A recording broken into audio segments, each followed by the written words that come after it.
म्हणजे जवळपास 27,000 ग्रामपंचायतीचे प्रमुख म्हणून तुम्ही इथं आला. त्याला सगळ्यांनीच यावं असा काही नियम नसतो, परंतु प्रातिनिधिक स्वरूपात तुम्ही आला. अतिशय महत्वाची बाजू तुम्ही या ठिकाणी मांडलेली आहे. त्याच्यामुळं यांना मौका लागला पाहिजे. हे 302 मध्ये गेले पाहिजे आणि बिन भाड्याच्याच खोलीमध्ये राहिले पाहिजे. आणि यांना बिन भाड्याच्या खोलीत कुठं ठेवायचे हे सुद्धा मी सीएम साहेबांना सांगणार. जवळपास नातेवाईक मित्र मंडळी गेलेच नाही पाहिजे, एकटेच राहिले पाहिजे आणि पूर्ण यांचा तेरे नाम झाला पाहिजे. तेरे नाम पिक्चर बघितला ना तुम्ही, त्याच्यातला जो सलमान खान आहे तशी यांची अवस्था झाली पाहिजे. हे तेरे नाम सारखे पागलवाने हिंडले पाहिजेत, अशा पद्धतीची यांची अवस्था आपल्याला त्या ठिकाणी करायची.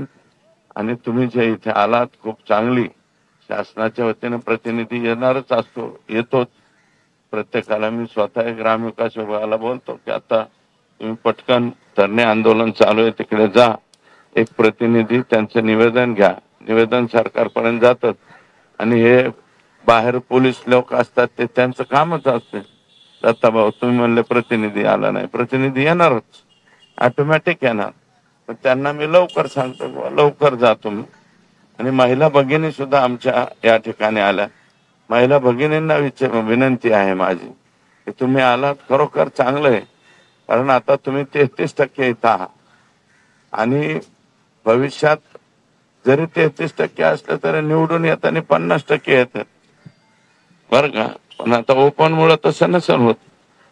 मेंबर मधून होतं तेव्हा माझ्या आष्टी मतदारसंघात 72% महिला सरपंच झालत्या, पुरुष फक्त 28%च राहिले होते. आम्ही एक वेळेस कार्यक्रम घेतला तर 72% महिला कंपल्सरी केलं की महिलांना घेऊन या. तर अशी एकंदरीत परिस्थिती.